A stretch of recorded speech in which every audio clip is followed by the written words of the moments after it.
അല്ലാഹുവിന്റെ റസൂൽ സ്വല്ലല്ലാഹു അലൈഹി വസല്ലം തങ്ങളുടെ ഏറ്റവും വലിയ നിധി എന്ന് പറയുന്നത് അവിടുത്തെ മാതാപിതാക്കളല്ലേ. ആ മാതാപിതാക്കൾ നരകത്തിലാണെന്ന വാദവുമായി ഒരു വിഭാഗം രംഗപ്രവേശനം ചെയ്തപ്പോ അല്ല എന്റെ മുത്തു റസൂലുള്ളാഹി തങ്ങളുടെ മാതാപിതാക്കൾ നരകത്തിലല്ല, അവര് സ്വർഗത്തിലാണെന്ന് വിശുദ്ധമായ ഖുർആനുമുണ്ട് ഹദീസുമുണ്ട് ലോകത്തിന്റെ മുന്നിൽ സവിസ്തരം പ്രതിപാദിച്ച മഹാനാണ് മഹാനായ ജലാലുദ്ദീൻ സുയൂത്തി റളിയല്ലാഹു അൻഹു. 22 വർഷക്കാലം ഒരു റൂമിന്റെ അകത്തളങ്ങളിലിരുന്നു.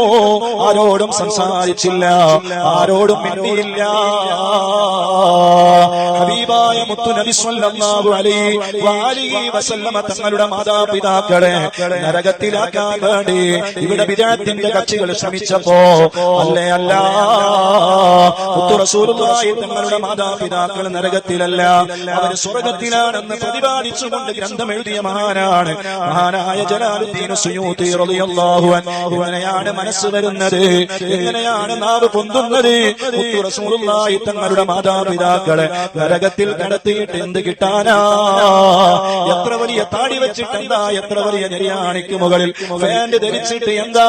മുത്തു റസൂലുള്ളാഹി തങ്ങളുടെ മാതാപിതാക്കളെ നരകത്തിലാണെന്ന് പറയുകയോ? സുബ്ഹാനല്ലാഹ്, അതൊരു മുഅ്മിനായ മനുഷ്യന് ഉൾക്കൊള്ളാൻ കഴിയുമോ? വലിയ ഗൗരവമുള്ള വിഷയമല്ലേ മുഅ്മിനീങ്ങളെ. അല്ലാഹു നമ്മുടെ ആഖിബത്ത് നന്നാക്കി തരട്ടെ, അല്ലാഹു നമ്മുടെ അവസാന സമയം നന്നാക്കി തരട്ടെ. ലോകത്തെ ഏറ്റവും പുണ്യമേറിയ മണ്ണ് ഏതാണ്?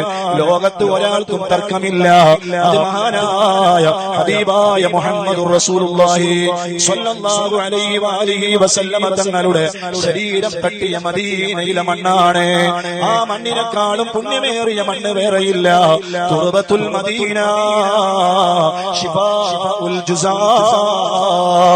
മദീനയുടെ മണ്ണ് അത് വെള്ളപ്പാണ്ട് രോഗത്തിന് വരെ ശമനമാണെന്ന് സ്വാദിഖുൽ നബീൻ മുഹമ്മദുർ റസൂലുള്ളാഹി സ്വല്ലല്ലാഹു അലൈഹി വസല്ലം ആ മണ്ണിൽ കിടക്കാൻ ആഗ്രഹിച്ചു. സയ്യിദുനാ അബൂബക്കർ സിദ്ദീഖ് റളിയല്ലാഹു അൻഹു, അബൂബക്കർ തങ്ങൾ അവസാനമായി മരിക്കാൻ വേണ്ടി കിടക്കുകയാണ്, വഫാത്താവാൻ വേണ്ടി പോവുകയാണ്. എന്റെ ശരീരം മുത്തു റസൂലുള്ളാഹി തങ്ങളുടെ ഖുദ്റത്തു ശരീഫിന്റെ സമീപത്ത് പോയി കൊണ്ടുവയ്ക്കണേ, എന്നിട്ട് മുത്തു റസൂലുള്ളാഹി തങ്ങളോട് സമ്മതം ചോദിക്കണേ. സമ്മതം കിട്ടിയാൽ എന്റെ ഖബർ മുത്തു റസൂലുള്ളാഹി തങ്ങളുടെ ഖബറിന്റെ സമീപത്ത് വെക്കണേ. സമ്മതം കിട്ടിയില്ലെങ്കിലോ ജന്നത്തുൽ ബഖീൽ മറവ് ചെയ്യണേ.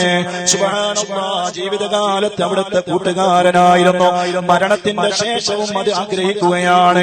സുബ്ഹാനല്ലാഹ്, മഹാന്മാര് കടന്ന മണ്ണിന് പ്രത്യേകതയുണ്ട്, അവര് കിടക്കുന്ന മണ്ണിന് ബറക്കത്തുണ്ട്, അവര് കിടക്കുന്ന മണ്ണിന് ബഹുമാനമുണ്ട്, ആദരവുണ്ട്. ഈ പാറപ്പള്ളിയുടെ മണ്ണ് ബഹുമാനമുള്ള മണ്ണാണ്, ആദരവുള്ള മണ്ണാണ്. കാരണം ഈ മണ്ണിൽ കിടക്കുന്നുണ്ട് അല്ലാഹുവിന്റെ ഔലിയാക്കളെ, സ്വാലിഹീങ്ങളെ. കേവലം ഒരു മുഅ്മിനിന്റെ ഖബർ തന്നെ സ്വർഗ്ഗമാണ് എന്നല്ലേ സയ്യിദുനാ റസൂലുള്ളാഹി സ്വല്ലല്ലാഹു അലൈഹി വസല്ലം ആരുമാരുമില്ലാത്ത ഖബറിൽ കൊണ്ടുപോയി വെച്ചിട്ട് ആ ഖബറിന്റെ അകത്തളങ്ങളിൽ ഒറ്റയ്ക്ക് ഇങ്ങനെ കിടക്കുമ്പോ പൂരാപൂരുട്ടിലേക്ക് ഒരു പ്രകാശം വരണം. ആരുടെ പ്രകാശമാണ്? സ്വാദിഖുൽ നബീൻ മുഹമ്മദുർ റസൂലുള്ളാഹി സ്വല്ലല്ലാഹു അലൈഹി വസല്ലമ തങ്ങൾ വരണം. ആ പ്രശോഭിതമായ കാണാൻ അഴകുള്ള ചന്തമുള്ള ഇമ്പമുള്ള പൂമുഖം കാണിച്ചുകൊണ്ട് അവസാനത്തെ ഒരു ചോദ്യമുണ്ട്. ഹൽ ഇൻദകൽ ഇൽമു ബിഹാദർ റജുൽ, ഇതാരാണെന്നറിയുമോ മോനെ മോളെ? ആ കാണാൻ അഴകുള്ള ചന്തമുള്ള ഇമ്പമുള്ള ആ പൂമുഖം കണ്ടിട്ട് പറയണം ഹാദാ മുഹമ്മദുർ റസൂലുള്ളാഹി സ്വല്ലല്ലാഹു അലൈഹി വസല്ലം. ആ വാക്ക് അങ്ങ് പറയുമ്പോ മലക്കുകൾ പറയുന്ന ഒരു മറുപടിയുണ്ട്. നംക നൗമത്തിൽ അറൂസ്, പുതിയ പട കിടന്നുറങ്ങും പോലെ നിന്റെ ഖബറിൽ നീ വിശ്രമിച്ചോ മോനെ എന്ന് ആ ഖബറാളിയോട് മലക്കുകൾ മറുപടി പറയുമെന്ന് സ്വാദിഖുൽ നബീൻ മുഹമ്മദുർ റസൂലുള്ളാഹി സ്വല്ലല്ലാഹു അലൈഹി വസല്ലം. അപ്പോൾ ഒരു മുഅ്മിനായ മനുഷ്യന്റെ ഖബർ തന്നെ സ്വർഗ്ഗമാണ്. ആ സ്വർഗ്ഗത്തിൽ കിടക്കുന്ന കബറാളി ഒരു പുതിയാപ്പിളയാണ്. ആ പുതിയാപ്പിള എന്ന അറൂസ് എന്ന വാചകത്തിൽ നിന്നാണ് ഉറൂസ് കടന്നു വരുന്നത്. അതുകൊണ്ട് പുതിയാപ്പിളമാരായി കബറിൽ കിടക്കുന്ന ആ മഹാരഥന്മാരായ ഔലിയാക്കളുടെ കബറിന്റെ സമീപത്ത് ചെന്ന് നമ്മൾ ദുആ ചെയ്താൽ അവർ ആമീൻ പറയുന്നത് സ്വർഗത്തിൽ നിന്നാണ്. മുഅ്മിനീങ്ങളുടെ ഖബർ സ്വർഗമാണല്ലോ. സ്വർഗത്തിൽ ആമീൻ പറഞ്ഞാൽ അല്ലാഹ് നമ്മളെ വെറുതെയാക്കുകയില്ല. അതുകൊണ്ടാണ് ഔലിയാക്കളുടെ സമീപത്ത് വന്നിട്ട് എന്നെ നീ ഏറ്റെടുക്കണേ അല്ലാഹ്, എന്റെ രോഗം നീ മാറ്റിത്തരണേ അല്ലാഹ്. ഖബറിന്റെ അകത്തളങ്ങളിൽ നിന്ന് അവർ ആമീൻ പറയുകയാണ്. ആമീൻ അല്ലാഹു തട്ടിക്കളയൂല, ആമീൻ അല്ലാഹു സ്വീകരിക്കാതിരിക്കുകയില്ല. മദീനയുടെ മണ്ണിൽ കിടക്കണമെന്ന് ആഗ്രഹിക്കുകയാണ് സയ്യിദുനാ അബൂബക്കർ സിദ്ദീഖ് റളിയല്ലാഹു അൻഹു. അവിടുത്തെ ജനാസ അവിടെ കൊണ്ടുപോകുന്നു, സമ്മതം കിട്ടുന്നു. അവിടുത്തെ ജനാസ മുത്തു റസൂലുള്ളാഹി തങ്ങളുടെ കാൽഭാഗത്തായിട്ട് മറവ് ചെയ്യുകയാണ്. സയ്യിദുനാ ഉമർ ഇബ്നുൽ ഖത്താബ് റളിയല്ലാഹു അൻഹു മരണത്തിന്റെ അവസാന സമയം മോനെ വിളിക്കുന്നു, മോനെ അബ്ദുല്ലാഹ്. ഉമ്മയായ ആയിഷ ഉമ്മയോട് ചോദിക്കണേ, ഒരു ഖബറിനുള്ള സ്ഥാനം കൂടി അവിടെയുണ്ടല്ലോ, എനിക്കൊന്ന് സമ്മതം തരണം, എന്റെ ബാപ്പാന്റെ ഖബറിന് വേണ്ടി ഒന്ന് സമ്മതം തരുമോ എന്ന് ചോദിക്കണേ. സുബ്ഹാനല്ലാഹ്, അവരും ആ മണ്ണിൽ കിടന്നുറങ്ങുകയാണ്. നിങ്ങളെ ലോകത്ത് സ്വർഗത്തിൽ കിടക്കുന്ന ഈ ഉമ്മത്തിലെ ആദ്യത്തെ രണ്ട് ആളുകൾ സയ്യിദുനാ അബൂബക്കർ സിദ്ദീഖ്, സയ്യിദുനാ ഉമർ ഇബ്നുൽ ഖത്താബ് റളിയല്ലാഹു അൻഹു. രണ്ടുപേരും ആഗ്രഹിച്ചത് മരണത്തിന്റെ ശേഷം എന്റെ ഖബർ എന്റെ മുത്തു റസൂലുള്ളാഹി തങ്ങളുടെ ഖബറിന്റെ സമീപത്ത് വേണമെന്നാണ്. സുബ്ഹാനല്ലാഹ്, അവർക്കറിയാം ആ മണ്ണിന് പ്രത്യേകതയുണ്ട്, ആ മണ്ണിന് ബറക്കത്തുണ്ട്, ആ മണ്ണിന് ബഹുമാനമുണ്ട്.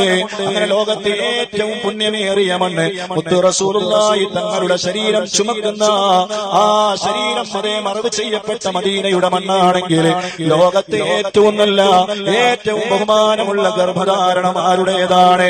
അത് സയ്യിദാ ഉമ്മുൽ മുഅ്മിനീന ബീവി ആമിന റളിയല്ലാഹു അൻഹയുടേതാണ്.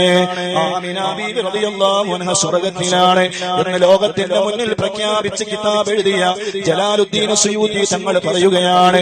ഈ സ്വലാത്ത് എല്ലാവരും ഒരു ദിവസം 7 തവണ, വെള്ളിയാഴ്ച ദിവസം ധാരാളം തവണ ചൊല്ലിയാൽ അയാൾ ഖബറിലേക്ക് ചെല്ലുമ്പോ അയാളുടെ ജനാസ ഖബറിലേക്ക് എടുത്തു വെക്കുക.